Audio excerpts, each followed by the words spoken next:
여러분 심리학 용어 중에 초두 효과라는 말이 있습니다. 초두 효과.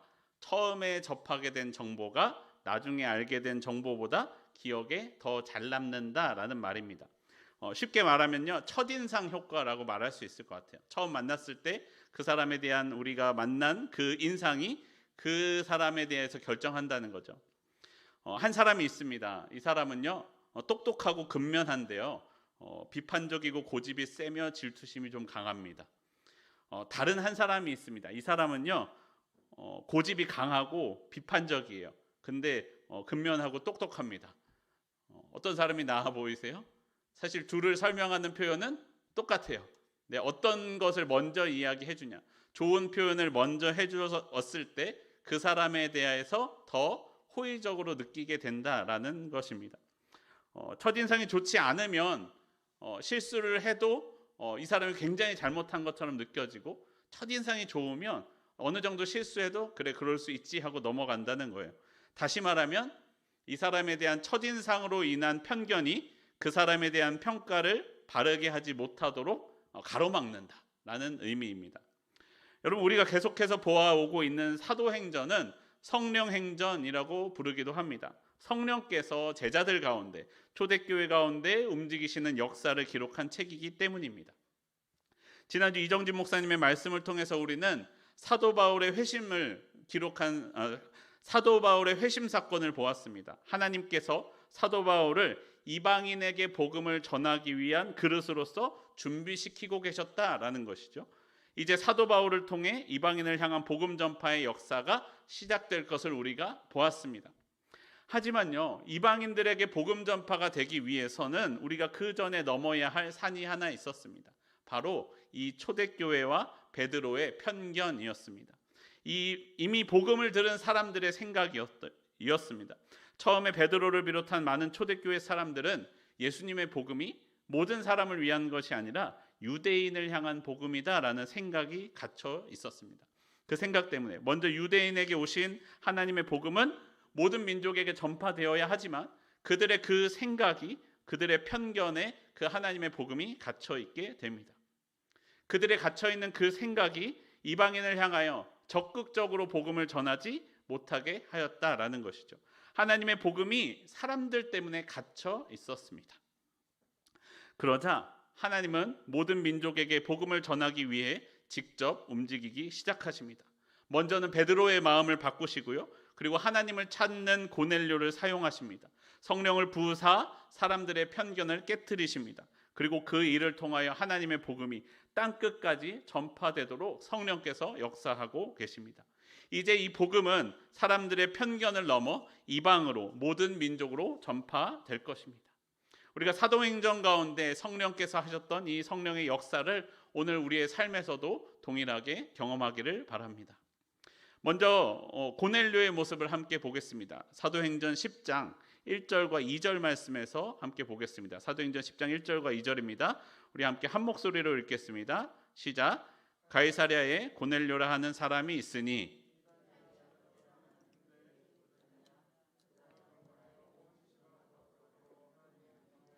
백성을 많이 구제하고 하나님께 항상 기도하더니. 여러분 엄친아라고 하죠. 엄친아, 엄마 친구 아들, 나보다 공부도 잘하고 뛰어난 친구 말입니다. 고넬료가 그런 엄친아 같은 사람이었습니다. 그는요, 군대의 백부장이었습니다. 백부장은 우리가 잘 알고 있는 것처럼 100명 정도 되는 부하를 거느리고 있는 사람을 백부장이라고 합니다. 이 백부장은 로마 군대를 구성하는 가장 핵심 세력이었습니다. 그런데 그냥 백부장도 아니고요, 가이사랴에서 이달리아 부대의 백부장이라고 이야기합니다. 가이사랴라는 이 고넬료가 있는 도시는요, 이 땅 팔레스타인 지역, 이 땅 이스라엘 지역을 다스리기 위해서 로마가 세운 도시입니다. 그렇기 때문에 로마의 황제의 이름을 따서 지은 도시이고, 그 당시 그 지역의 행정적 수도라고 말할 수 있습니다. 그런데 그 행정적인 수도에 이탈리아 로마 본토에서 온 정예병 100명의 대장이다. 그냥 어중이 떠중이 100명의 대장이 아니고요, 정예병 100명의 대장이었습니다. 그는 정복자였고요, 그 정예병력의 대장이니 그의 마음이 어땠을까요? 당연히 모든 이스라엘 사람을 하대할 수 있을 만한 권력을 가지고 있는 사람이었습니다. 여러분은 혹시 안 그러신가요? 괜히 잘생긴 친구를 보면요, 아유 쟤는 얼굴 잘생겼으니 성격은 안 좋을 거야 생각하시지 않으시나요? 이런저런 조건을 붙여가며 그 친구의 안 좋은 점을 찾아냅니다. 어떻게든 안 좋은 점을 찾아내서 나랑 동급으로 만들고 싶어하는 마음이 우리 가운데 있죠. 그런데 가끔 진짜 엄친아 같은 친구가 나타납니다. 얼굴도 잘생겼고요, 자기 일도 잘해서 재정적으로도 풍성하고 성격도 착해서 약한 이들을 돌아보고 부모님으로부터 사랑을 받고 자라서 사랑도 잘 주는 그런 친구. 이 애를 보면 어느 단점을 하나 찾기가 어려운 친구. 그가 마치 이 고넬료가 마치 그와 같았습니다. 이어서 고넬료에 대해서 나오는 설명을 보면 이렇습니다. 그가요 경건하였대요. 그렇게 권력이 많은 사람인데 경건하였대요. 참 잘난 고넬료였는데 자기 잘난 맛에 사는 게 아니라, 으스대며 사는 것이 아니라 신적인 존재가 있음을 믿으며 삶을 다스리는 사람이었습니다. 그렇기 때문에 자신만을 위해서 살지 아니하고 구제하는 일에도 열심인 사람이었습니다. 그가 경건했기 때문에 하나님을 경외하였습니다. 여러분, 당시 사람들, 고대의 사람들에게 생각하기에 전쟁은 무엇이냐면 그 사람들이 섬기는 신들의 전쟁입니다. 우리나라와 너희 나라가 싸우는 것은 우리 신과 너희 신이 싸우는 것이죠. 그럼 우리나라가 이기면 우리 신이 너희 신보다 강하다라고 생각하는 것이 고대 사람들의 생각이었습니다. 그러면 로마의 백부장이라면 당연히 자신들이 점령한 이스라엘의 신은 우리 신보다 약하다, 보잘것없다라고 생각할 수도 있었겠지만, 고넬료는 뭐라고 말씀하고 있냐면 하나님을 경외하는 사람이다라고 말씀합니다. 참 진리는 무엇인지 진리를 탐구하는 사람이었기 때문에 그렇죠. 그야말로 구도자, 길을 찾는 사람, 진짜 진리, 진짜 길은 무엇인가를 찾는 사람이었습니다. 그렇기 때문에 고넬료는 또 하나님께 항상 기도하는 사람이었습니다. 3절을 보시면요, 제9시, 우리나라 시간으로는 오후 3시쯤 되는 시간입니다. 그 시간에 고넬료는 기도하고 있었습니다. 그리고 그때 하나님의 환상을 보게 됩니다. 베드로와 요한이 성전으로 올라가서 기도하던 그 시간, 베드로와 요한이 걷지 못하던 사람을 일으켜 걷게 했던 사건이 일어났던 그 시간과 동일한 시간대에 고넬료는 기도하고 있었고, 고넬료도 하나님의 환상을 보았다라는 것이죠. 여러분, 진짜 구원의 길을 찾는 구도자인 고넬료, 그에게 성령께서 나타나셨습니다. 그리고 말씀하십니다. 늘 하나님의 말씀을 가까이 했고 찾고 있었던 고넬료였기 때문에 그 일이 두려웠지만 그 말씀을 듣고 있습니다. 천사를 통해서 하나님께서 말씀하십니다. 사람들을 요빠에 보내어 베드로를 데려오라 라고 말씀하십니다. 그 사람에게 네가 꼭 들어야 할 것이 있기 때문입니다. 여러분, 고넬료의 모습을 보십시오. 고넬료는요, 그야말로 법 없이도 살 사람이었어요.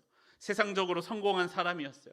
하지만 아무리 그런 그였지만, 아무리 선하게 살아도 큰 성공을 거두었다고 할지라도 예수님의 복음을 받지 못하면 하나님의 구원을 받을 수 없다라는 것을 우리는 기억해야 됩니다. 성령의 인도하심이 없으면 우리는 아무것도 아니라는 것입니다.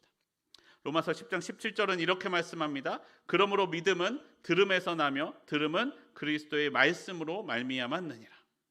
우리의 구원이 어디에서부터 납니까? 들음에서 납니다. 듣지 못하면요, 구원받을 수 없습니다.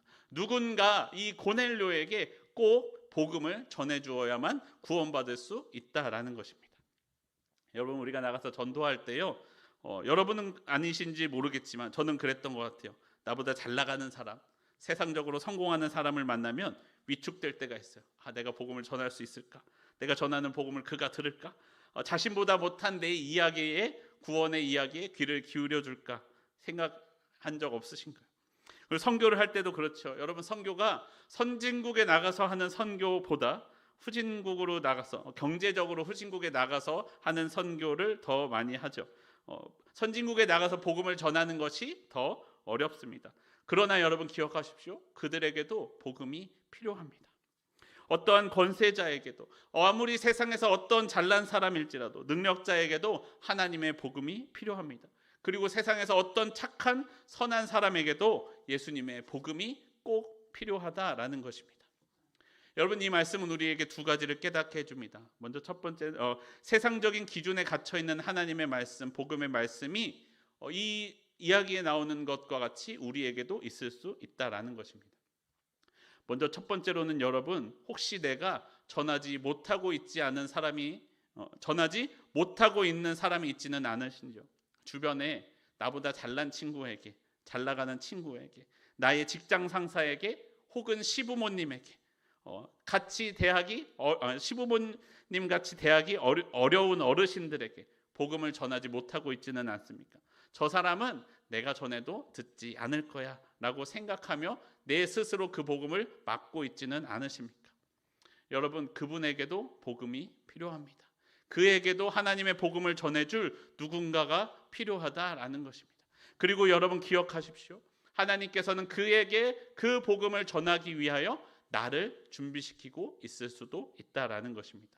오늘 우리가 용기를 내길 원합니다. 내가 어려워하는 그분을 위해서, 내가 대하기 어려운 그분을 향하여 성령을 힘입고 세상적인 기준을 넘어서 그분에게 복음을 전하기를 바랍니다.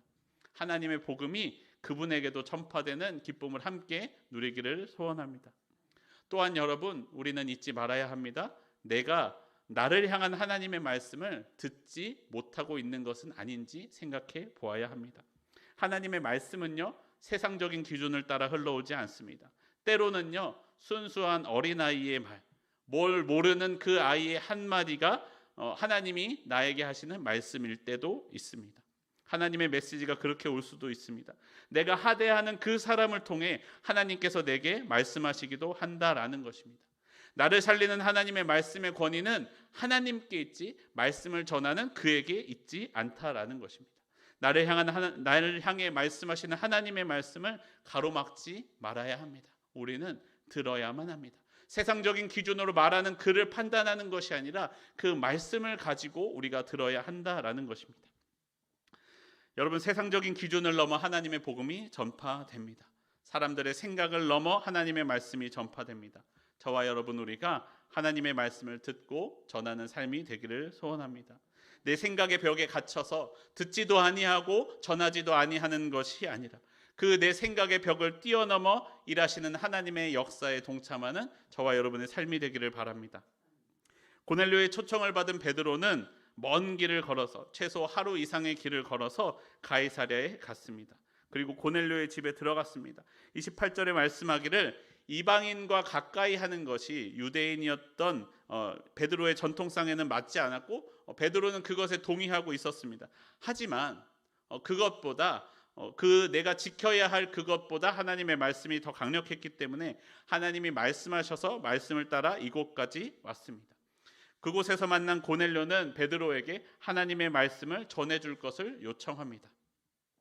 여러분, 36절에서 42절까지를 보시면 고넬료의 집에서 하는 베드로의 설교 내용을 볼 수가 있는데, 이 설교를 보시면 베드로의 생각을 보여줍니다.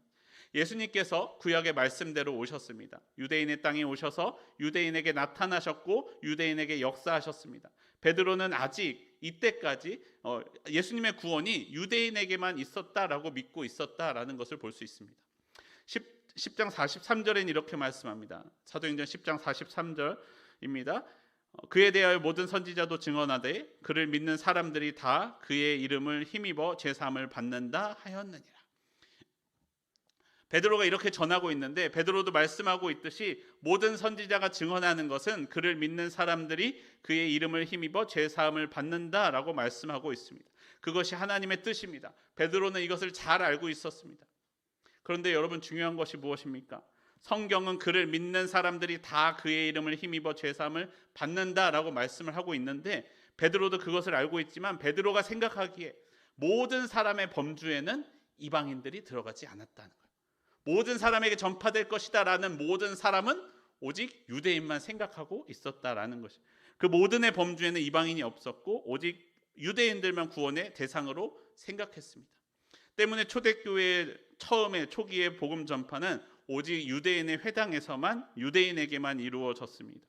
이방인을 바라보는 유대인의 태도는 마치 개를 대하는 것과 같은, 동물을 대하는 것과 같은 태도를 가지고 있었습니다.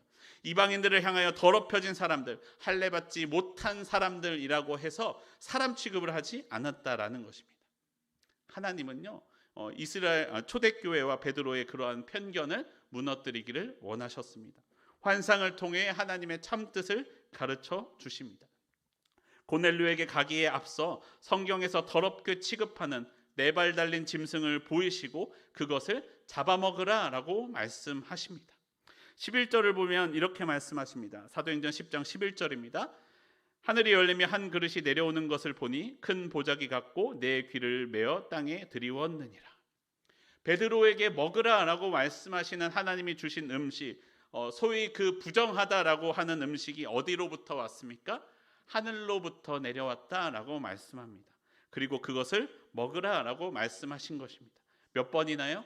3번이나 먹으라고 말씀하셨습니다. 여러분, 셋은 완전성을 의미합니다. 여러분, 하나의 물건이 넘어지지 않고 서 있기 위하여 필요한 최소한의 다리가 몇 개예요? 3개라는 거예요. 3 다리가 있으면 넘어지지 않습니다. 베드로가 예수님을 다시 만나서 예수님께서 베드로에게 물으셨던 것, 네가 나를 사랑하느냐? 몇 번 물으셨죠? 3번 물으셨다라는 거예요. 예수님의 그 사랑을 완전히 다시 회복시키기를 원하셨기 때문입니다. 16절을 보시면요, 그리고 그 그릇은 결국 어디로 돌아갑니까? 하늘로 올라갔다라는 것입니다. 하늘로부터 내려온 그 그릇이 다시 하늘로 올라갔다라는 것입니다. 이 환상을 통한 하나님의 메시지는 분명합니다. 하나님께서 깨끗하다고 한 것을 네가 더럽다고 하지 말아라. 하나님께서 주신 것, 하나님께서 받으신 것을 네가 더럽다고 하지 말라라는 것입니다. 하나님께서 받으신 것을 왜 네가 받지 못하겠다고 말하느냐? 그러지 말라라고 말씀하고 있는 것입니다. 여러분, 이제 베드로는 깨달았습니다. 하나님은 사람을 외모로 취하지 않으신다라는 거예요.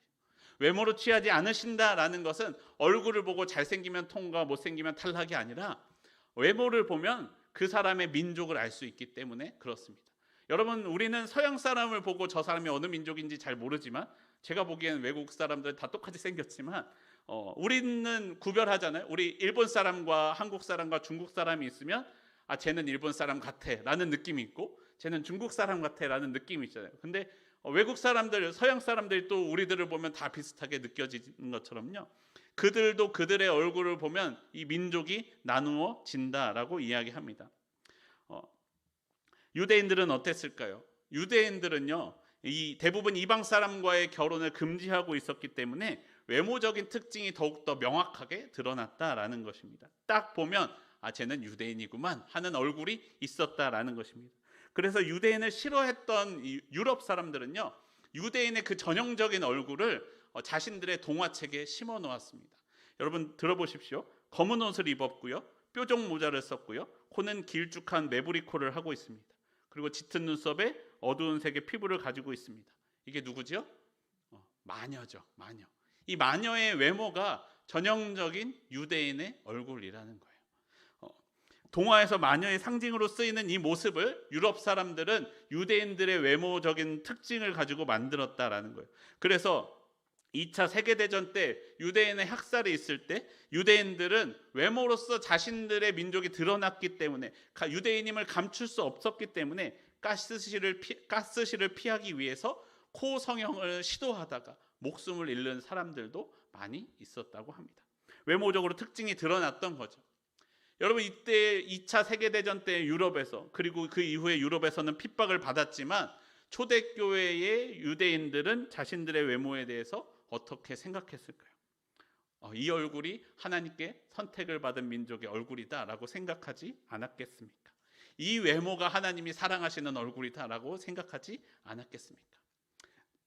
하지만 하나님은 사람을 외모로 취하지 않으신다. 사람을 민족으로 취하지 않으신다라고 말씀합니다. 베드로의 모두는 오직 유대인들만 생각하고 있었지만 하나님이 생각하는 모두는 유대인뿐만 아니라 헬라인과 다른 이방인들과 그리고 온 인류를 생각하고 계셨다라는 것입니다. 예수님의 죽으심으로 온 인류가 죄사함 받기를 원하셨습니다. 그야말로 모든 사람을 구원으로 인도하기를 원하셨습니다. 하나님은 그렇게 계획하셨고 예수님은 모든 사람을 위해 십자가에 달려 죽으셨다라는 것입니다. 베드로는 그 믿음이 오직 예수님과 음식을 함께 먹은 이들에게 전해진 것이다 라고 생각했지만 하나님은 그 복음이 그들을 통해서 모든 사람들에게 전파되기를 원하셨습니다. 로마서에서 말씀하는 것과 같이요, 유대인을 장자로 이방인을 하나님께로 인도하기를 원하셨습니다. 먼저는 유대인에게였지만 이방인에게 복음이 전파되기를 바라고 계셨습니다. 여러분, 그렇다고 베드로가 거룩함을 지키기 위해서 율법을 지킨 것 자체가 악한 것은 아니죠. 하지만 베드로의 그런 좁은 시선이 하나님의 역사를 가리게 되었다라는 것입니다. 하나님은 베드로의 이 좁은 시선을 깨트리기 바라셨다라는 것입니다. 여러분, 오래 신앙생활을 하신 분은 아실지도 모르겠지만 제가 고등학교 때는요, 90년대 후반이었는데 교회에 이런 이슈가 있었어요. 교회에서 드럼을 쳐도 되는가? 우리 교회는 그랬나요? 안 그랬나요? 제가 다녔던 교회는 그랬어요. 교회에서 드럼을 쳐도 되냐? 교회에서 일렉 기타를 쳐도 되냐? 어떻게 사탄을 노래하는 락 음악을 하는 드럼을, 일렉 기타를 어떻게 교회에 들여오냐라고 이야기하던 때가 있었습니다. 그분들은 말하기를요, 교회 음악은 뭘로 연주해야 돼요? 오직 피아노만 써서 연주해야 교회 음악이다라고 이야기했습니다. 지금은 대부분 교회에서 드럼도 사용하고 일렉 기타도 사용하지만요, 그것이 오히려 하나님을 찬양하는 데 좋은 도구가 되지만 그 당시 우리의 생각에는, 어떤 이들의 생각에는 그러한 시선에 갇혀 하나님을 찬양하는 일을 가로막고 있었다라는 것이죠. 그런데 여러분, 또 재밌는 건 뭔지 아세요? 그보다 이전으로 가면요, 교회에서 어떻게 피아노로 연주하느냐라고 했대요. 왜요? 저 피아노는 술집에서 음악 연주할 때 쓰는 도구다. 어떻게 술집에서 쓰는 피아노를 교회에서 연주하냐? 교회에서 뭘 써야 돼요? 오르간만 써야 된다 라고 이야기하던 때도 있었답니다. 또 그 이전으로 가면요, 어떻게 교회에서 오르간을 쓰냐? 오직 사람의 목소리로만 찬양해야 되지 않느냐라고 말하는 사람들도 있었다라는 거예요. 그들의 생각이, 우리의 생각이 하나님을 향한 더 풍성한 찬양을 가로막게 되었다라는 것이죠. 여러분, 제가 어린 시절에 교회를 다닐 때 이런 일도 있었습니다. 어느 교회 다닌 지 오래되지 않은 친구가 교회 오는데 나시티를 입고 왔어요. 나시티를 입고 오니까 제가 어렸을 때는 그런 복장을 하고 교회 온다는 건 상상도 못했죠. 교회에 다닌 지 얼마 안 돼서 그 분위기를 잘 몰랐던 것 같아요. 그러니까 교회 어르신들이 그 친구를 보면서 이야기합니다. 어디 바닷가 놀러 갈 복장으로 교회 왔냐고, 어디 그런 옷을 입고 교회 왔냐고 하면 그 친구에게 엄청 꾸중합니다. 근데 나중에 알고 보니까요, 그 친구는요, 교회에 오니까, 하나님 만나러 오니까 자기 있는 옷 중에서 가장 예쁜 옷, 가장 좋은 옷 골라서 입고 온 게 그 옷이었던 거예요. 근데 그 친구가 그런 이야기를 듣고서 기분이 좋았을까요? 슬펐을까요? 마음 상해서 더 이상 교회에 나오지 않았습니다. 그런데요, 그 이후에 어떤 목사님이 그런 복장에 대해서 이렇게 말씀해 주시더라고요. 여러분, 바닷가에 놀러 갈 복장을 입고 바닷가에 놀러 가지 않고 교회에 왔으니 칭찬해 줘야 되지 않겠습니까? 우리의 그 갇힌 생각이 그 사람의 복장을 우리 스스로 판단하고 정죄하였던 것이죠. 여러분, 우리의 마음속에는 어떠한 편견이 있습니까? 사람의 겉모습을 보고 그 사람의 신앙을 저울질하지는 않습니까? 내가 본 단편적인 모습만을 보고 그의 구원을 내 마음속으로 결정하고 있지는 않습니까? 그리고 그 때문에 이웃을 향한 복음을 가로막고 있지는 않습니까? 여러분, 전도할 때 생각해 보세요. 전도지를 나눠줄 때 누구에게 나눠주세요? 잘 받을 것 같은 사람, 들을 것 같은 사람에게 나눠주시죠. 저쪽에서 오는데 담배를 피고 인상을 쓰면서 오는 사람에게 전도지 주십니까? 안 주십니까? 우리 여성도님들은 주시겠지만 섣불리 그들에게 손이 잘 나가지 않는 것이 우리의 마음이죠. 우락부락한 사람이 인상 쓰면서 다가오면 복음 전했다가 한 소리 들을까 봐 주지 않으려고 하는 것이 우리의 마음이라는 것입니다. 내 주변의 이웃들을요, 예수님의 사랑으로 받아들이기를 바랍니다. 안아주는 우리의 신앙이 되기를 원합니다. 다른 사람을 판단하고 저울질하기보다 그들의 어떤 모습이든지 품어주고 안아주는 신앙이 되기를 바랍니다. 하나님께서는요, 내 판단과 편견을 넘어서 그들에게까지, 그 사람들에게까지 복음 전하기를 원하십니다. 세상적인 기준을 넘어 하나님의 복음이 전파됩니다. 나의 종교적인 기준을 넘어 하나님의 복음이 전파됩니다. 성령이 임하시고 방언을 하며 하나님을 높여 찬양합니다. 그리고 그 자리 가운데 예수님의 이름으로 세례가 베풀어집니다. 여러분, 하나님의 복음이 내 생각에는, 내 기준에는 이라고 이야기하며 하나님의 복음을 가두어두지 않으시기를 바랍니다. 나를 뛰어넘어 일하시는 그 하나님의 역사에 내 판단을 맡겨드리며 편견의 벽을 넘어 복음을 전파하시는 하나님의 역사하심에 함께하는 저와 여러분의 삶이 되기를 소원합니다.